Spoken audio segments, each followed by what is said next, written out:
So now, without further ado, I would like to introduce Dr. Ian Redmond, OBE, who's a world-renowned wildlife biologist, conservationist, and an expert in elephants and great apes. Let me say this, since first coming to Africa in 1976 to study mountain gorillas with Dian Fossey, yes, the Dian Fossey from The Gorillas in the Mist, Ian Redmond has worked in conservation at every level from anti-poacher patrols and local communities to UN agencies and award-winning documentaries. So with that, I pass it on to you, Ian. And he has many other titles. I just didn't want to run through all of them, but he'll be the moderator for the day. Inviting me to add a new level of complexity to my efforts to help the natural world. Here we are, a World Wildlife Day like no other, because we are all in rooms scattered around the world talking to each other, which is extraordinary. Of course, I'd rather be in a big room in Africa with a lot of friends. Instead, I'm looking at tiny little images on screens and hoping that the technology doesn't let us down. So, this World Wildlife Day, we're looking at forests and livelihoods, and we're thinking of, for this series of sessions with some extraordinary and very high level and highly qualified speakers, we're looking at how conservation in Africa can adapt to this new situation that we find ourselves in. So much of our efforts to raise funds for and improve the quality of lives of people living around natural areas has been focused on ecotourism. And for a year, very few people have traveled anywhere. So all those national parks that basically depended on tourist dollars to fund the rangers, to fund the community activities, are working without that source of finance. So among the things that we'll be discussing today are new sources of finance. Can we plug the gap that the COVID travel restrictions have left from ecotourism? Or how soon can we anticipate that will return? And do we, in a world that's moving towards a low carbon future, want to build a conservation system that depends on thousands of people traveling around the world in aircraft, churning out greenhouse gas emissions as they go? We have to think afresh, think of new ways of doing things. And fortunately, with the same technology that we're using today, we should be able to do that. We're supposed to be a smart species. We call ourselves Homo sapiens. Just how sapient are we? How intelligent are we when we're destroying our only home? So among the many people we have to discuss these thorny topics today are some ambassadors, some ministers, and scientists and economists and all sorts. So may I introduce the first of those to make some opening remarks, the Minister of Tourism for the Democratic Republic of Congo, Dr. Yves Bonkulu. Dr. Yves is a qualified doctor, surgeon, as well as now being the Minister of Tourism, and a Minister of Tourism at a challenging time, as I just intimated. Minister, please take the floor. Merci pour la parole, merci Robert.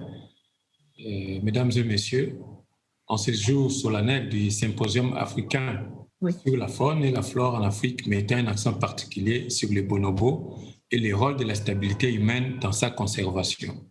J'ai l'honneur de vous exprimer ma profonde gratitude pour votre participation à ces assises et je vous souhaite une heureuse année 2021. Mon allocution portera sur la question de la gestion des aires protégées, de la conservation de la nature en ces moments difficiles de la pandémie à Covid-19. En effet, s'il nous faut prendre des mesures urgentes pour lutter contre le braconnage et le trafic d'espèces protégées comme les bonobos, à ce sujet, Nelson Mandela disait, en fin de compte, la conservation est une question de personnes. Si vous n'avez pas de développement durable autour de la faune et des parcs, alors les gens n'auront aucun intérêt pour eux et les parcs ne survivront pas. Actuellement, notre planète fait face à la pandémie à Covid-19, qui est une maladie contagieuse causée par un syndrome respiratoire extrême, le coronavirus 2, donc le SARS-CoV-2. La pandémie a eu donc un effet négatif dans plusieurs secteurs, et notamment dans le secteur de l'économie, de la santé, de l'environnement, du tourisme, mais aussi le secteur de l'éducation. Se retrouve donc parmi les secteurs les plus frappés par ces fléaux.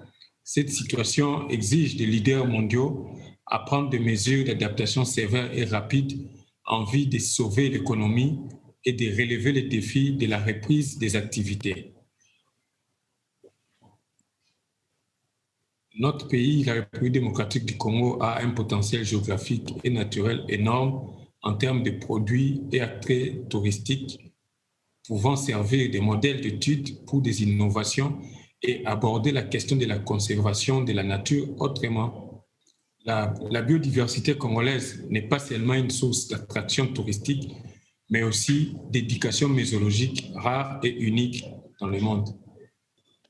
Malheureusement, il n'y a qu'une poignée d'organisations qui s'intéressent à la conservation des espèces endémiques, notamment le bonobo, le braconnage, le commerce illégal de la viande de brousse, les conflits armés, la destruction de la forêt, l'exploitation illégale minière, la croissance de la population humaine, les maladies, la pauvreté extrême et l'agriculture de substances sont autant de problèmes auxquels sont confrontés les déclins de la population des espèces endémiques pour lesquelles nous espérons en arrêter l'extermination.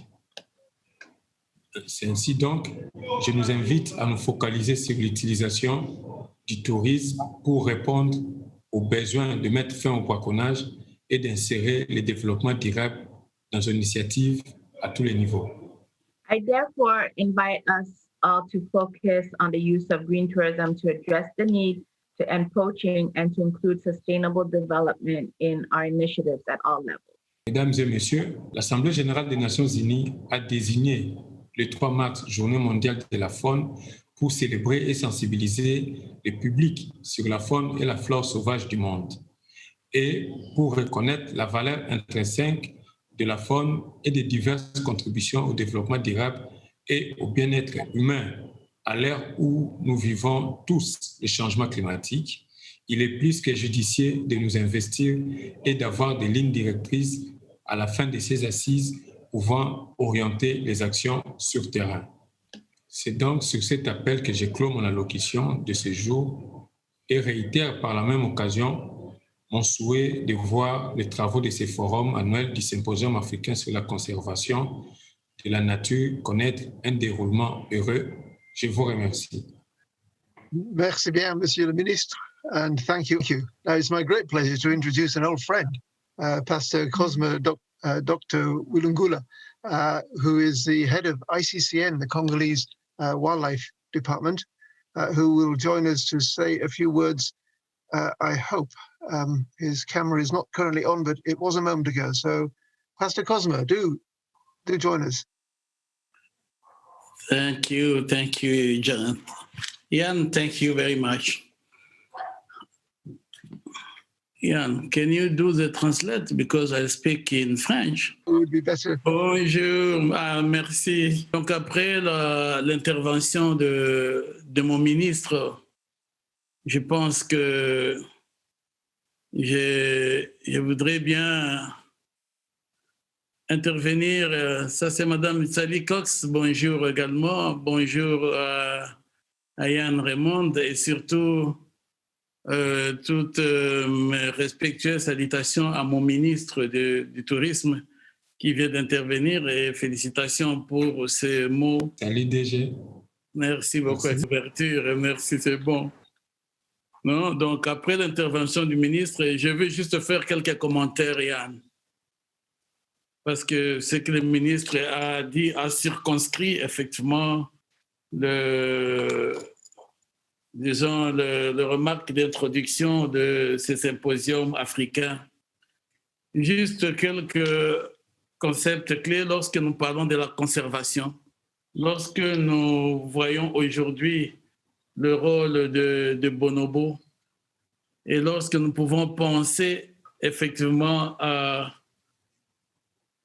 j'ai oublié s'il y a Un moment pour la traduction, s'il vous plaît. Je commence par, je disais, j'ai commencé par saluer vous tous qui prenez part à cette réunion avec une attention spéciale à mon ministre du Tourisme qui venait de faire sa première, disons, qui vient de faire la première intervention.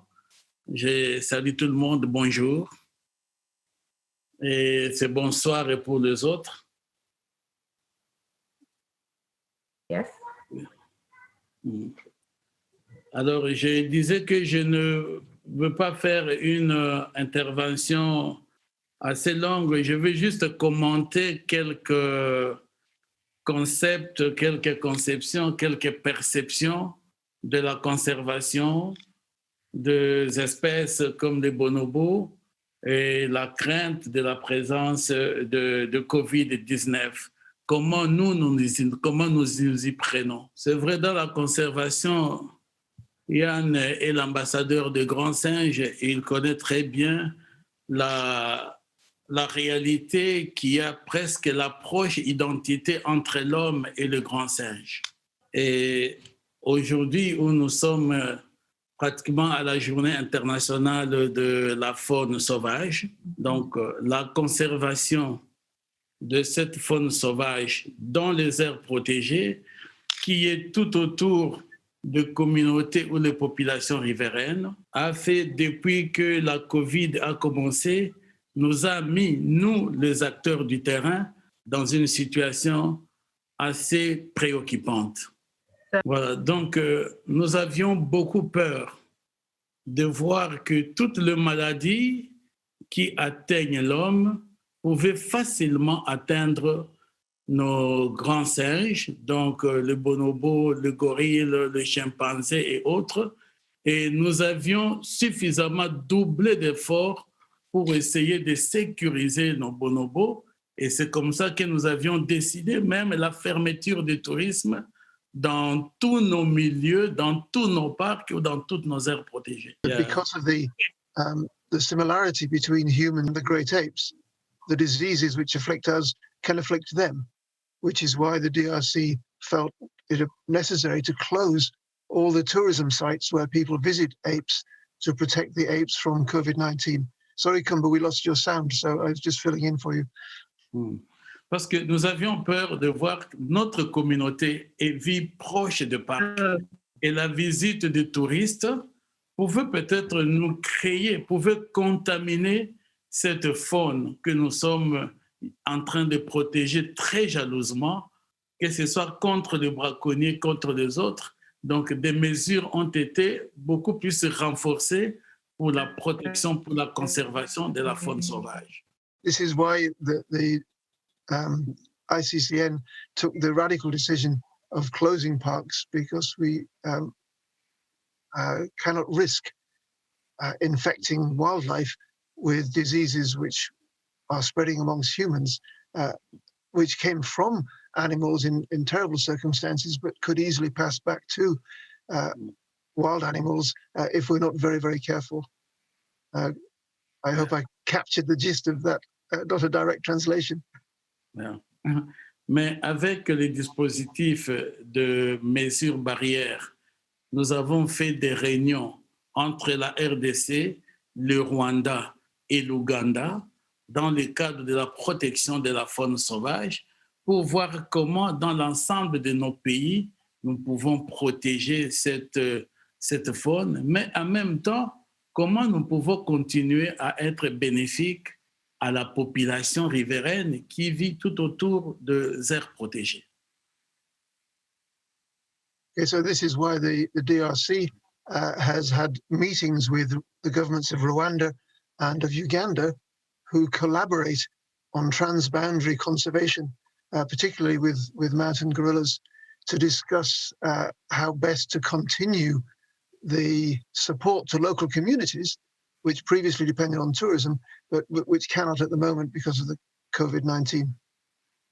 Et lorsque nous avons des touristes qui arrivent, les touristes très courageux, des touristes vraiment qui ont pris beaucoup de risques, on a exigé à tout le monde, parce que déjà bien avant, Nous, vous devez avoir votre masque pour aller voir les animaux afin de ne pas les contaminer avec les différentes maladies que l'homme pouvait avoir.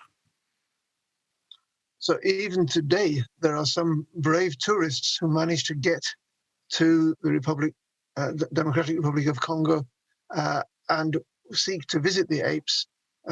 When tourism reopens, very strict measures. The masks were required beforehand, even more so now, and the distance that you can approach the apes has been increased to better protect them. So stricter measures for biosecurity went around, in particular great apes, but wildlife in general. Et aujourd'hui, nous pouvons être dans la joie en cette journée internationale de la faune sauvage de pouvoir dire qu'en RDC, il n'y a pas un seul grand singe, un seul singe qui a été montré avoir été contaminé par le Covid. Il n'y en a pas. And so far, these measures have been successful because, as far as we know, no wild animals, great apes, smaller primates, or otherwise, have been contaminated or have been infected with COVID-19. Et l'UNESCO et le patrimoine mondial de l'UNESCO avaient également ce même souci et nous avons eu 2 séances de travail également pour montrer un soutien dans la conservation de la faune sauvage. And United Nations Educational, Scientific and Cultural Organization, UNESCO, has organized a seminar to discuss the better protection, the better biosecurity in World Heritage Sites, of which the DRC has 5. Mais nous avons été très préoccupés d'assurer la conservation aujourd'hui à cause de tout le risque que cela pouvait apporter. Mais la conservation dans les aires protégées, tous nos rangers sont restés en place et ils continuent à faire leur travail. Ils sont dans tous les postes dans le parc parce que nous sommes rassurés que ces milieux de nos forêts ne sont pas des milieux où on peut se contaminer facilement. Donc, nous sommes en train de faire correctement notre travail de conserver la faune sauvage. So, in summary, they are very busy training the staff of the national parks, the rangers and wardens, and taking all the necessary steps to reduce the risk of COVID-19 getting into the wild animal population, whilst continuing their important work of conserving the fauna and flora of the Congo. I hope that was a fair summary of what you were saying, Pastor Cosma. C'est pratiquement la fin pour dire que dans l'ensemble de nos aires protégées en RDC, le travail a très bien repris dans toutes les aires protégées et nous faisons la conservation, nous continuons à protéger et nous nous occupons également des avantages de populations, de communautés riveraines autour des parcs. Tout se passe suffisamment assez bien, à part notre préoccupation du niveau d'insécurité dans certains cas ou dans certaines zones. Merci beaucoup. So the ICCN will continue to protect nature and work with the communities around the protected areas in these difficult times. Forgive me for not giving an adequate translation, but I think I hope I conveyed the content of what you were saying. And I'm sorry, Kumba, we lost your line. We're very grateful for your earlier translation, which was much more accurate. Okay, it's my great pleasure now to thank Pastor Cosma and Dr. Yves Unkulu, Minister of Tourism.